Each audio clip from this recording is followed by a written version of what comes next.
శ్రీమతే నమః. కామిక ఏకాదశి అసలు ఈరోజు చేయవలసినవి చెప్పారు కృష్ణ పరమాత్మ. దయామయుడైన మన మీద ఎంత ప్రేమ ఉంటే అసలు కామిక ఏకాదశి వ్రతాన్ని చేయలేని వాళ్ళ కోసం ఎంత సులభమైన మార్గాలని చెప్పారో, ఎలా నిష్ఠతో చేస్తే ఫలితం ఉంటుందో చెప్తూ చెయ్యలేని వారి కోసం మార్గాన్ని చూపించేశారు. అన్ని ఏకాదశి వ్రత మాహాత్యాలను మనం తెలుసుకుంటున్నాం కదా. ఈరోజు కామిక ఏకాదశి వ్రత మాహాత్యాన్ని కూడా తెలుసుకుందాం.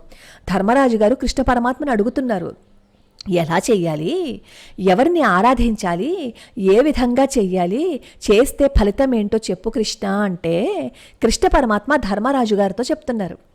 ఈ కామిక ఏకాదశి వ్రత మాహాత్యాన్ని బ్రహ్మ నారదుడితో చెప్పారు, అదే నేను నీకు చెప్తున్నాను అంటూ ధర్మరాజు గారితో ఈ కామిక ఏకాదశి వ్రత మాహాత్యాన్ని చెప్తున్నారు. ఎవరైతే ఈ ఏకాదశి మహిమను వింటారో, వినడం ద్వారానే ఆ మనిషి ఖాతాలో వాజపేయ యజ్ఞ నిర్వహణ ఫలితం పడిపోతుంది. ఈ మంగళకరమైన రోజు శంఖ చక్ర గదా పద్మధారి అయిన విష్ణువుని ఆరాధించాలి. కనీసం నమస్కారమైనా చేసుకుందాం. మనం చేయడానికి సమయం లేదు, ఆఫీసులకు వెళ్ళాలి అంటాం కదా. ఎప్పుడూ మన జీవితం అంతా ఆఫీసులకు వెళ్ళాలి, ఆ పని చేయాలి, ఈ పని చేయాలి, దీంతోటే సతమతమైపోతూ ఉంటాం.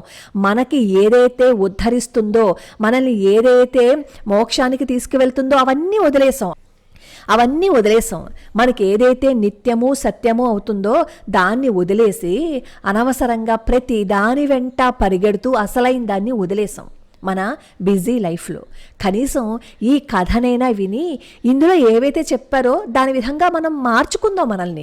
మనకి ఉపయోగం అంటే మనం ఏదైనా చేస్తాం కదా, కనీసం మనకి ఉపయోగపడుతుంది అనైనా సరే ఈ కామిక ఏకాదశిలో ఆయన ఏం చెప్పారో అది చేశాము అని అనుకోండి, మన జీవితం ఉద్ధరింపబడుతుంది. ఈ రోజున ఎవరైతే విష్ణువుని ఆరాధిస్తారో వాళ్ళకిట గంగా తీరము, కాశీ, నైమిషారణ్యము, పుష్కరము వంటి తీర్థస్నానాలలో వసించి అక్కడ స్నానం చేయటం వల్ల కలిగే ఫలితం ఈరోజు కామికా ఏకాదశి రోజున విష్ణువుని ఆరాధిస్తే వచ్చేస్తుందట. కేదార్నాథ్లో, కురుక్షేత్రంలో సూర్యగ్రహణం రోజు చేసే స్నానం వలనైనా సరే లభించని ఫలితం శ్రీకృష్ణ పరమాత్మని ఈ కామికా ఏకాదశి రోజున ఆరాధిస్తే వచ్చేస్తుందట. విష్ణు ఆరాధనతో కామికా ఏకాదశి వ్రతాన్ని నిష్ఠగా పాటిస్తే ఎవ్వరికి ఏ లోటు లేకుండా కృష్ణుడు చూసేసుకుంటారు. ఖచ్చితంగా ఈ వ్రతాన్ని చెయ్యి, అందరూ చెయ్యండి అని అన్నారు.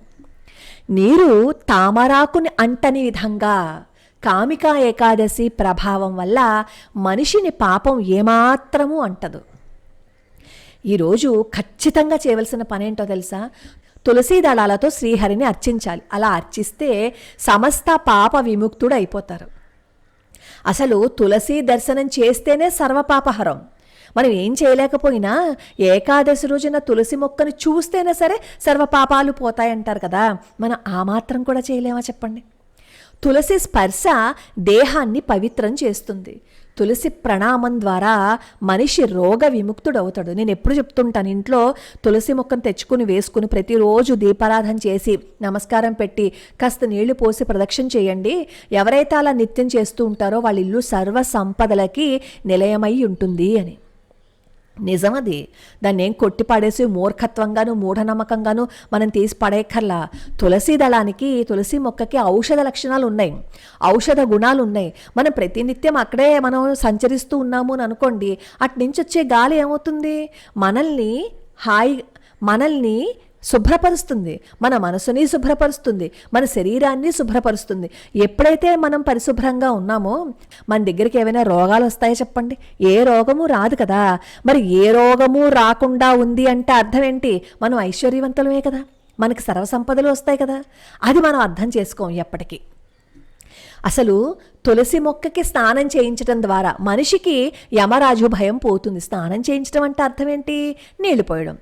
తులసి మొక్కని నాటడం ద్వారా మనిషి శ్రీకృష్ణుడితో కలిసి జీవించే భాగ్యాన్ని పొందుతారట. తులసీ దళాలని శ్రీకృష్ణ పాదార విందాలకి అర్పించడం ద్వారా ఎవరైనా సరే విశుద్ధ భక్తిని పొందగలుగుతారు. ఏకాదశి రోజున తులసీదేవికి నమస్కరించి నేతితో దీపారాధన చేస్తే ఆ పుణ్యాన్ని చిత్రగుప్తుడైనా లెక్కించలేరట. బ్రాహ్మణ హత్య, భ్రూణ హత్య వంటి ఘోరమైన పాపమైనా సరే కామిక ఏకాదశి వ్రత పాలన వల్ల నశిస్తుంది. అది ఈ వ్రత పాలన వలన కలిగే గౌణ ఫలం. ఈ ఏకాదశి మహిమను వినేవారు లేదా చదివేవారు నిశ్చయంగా విష్ణులోకానికి చేరుకుంటారు. వీటన్నిటితో పాటుగా మనం ఈ రోజున వెన్నని కృష్ణ పరమాత్మకి నివేదన చెయ్యాలి. అలాగే వెన్నని దానం చెయ్యాలి. ఇవి చేస్తే మనకి ఎటువంటి అద్భుతమైన ఫలితాలు ఉంటాయి అనేది మనం మాటల్లో చెప్పలేం. ఈరోజు వ్రతం చేయలేని వాళ్ళు కనీసం తులసి మొక్కకి నమస్కారం చేసి ప్రదక్షిణ చేసి మనం ఒకసారి దీపారాధన చేశాము అంటే ఎన్ని అద్భుతాలు జరుగుతాయి అనేది మనకి కృష్ణ పరమాత్మే చెప్పారు కదా. కాబట్టి ఈ ఒక్క పనైనా చేయడానికి ప్రయత్నించండి. వ్రతాన్ని పాటించలేని వాళ్ళు ఏకాదశి రోజున ఎటువంటి నియమాలు పాటించాలి అనేది నేను ఇదివరకే చెప్పాను. రేపు ద్వాదశి రోజున వీలైనంత తొందరగా పారణ చేసేయాలి.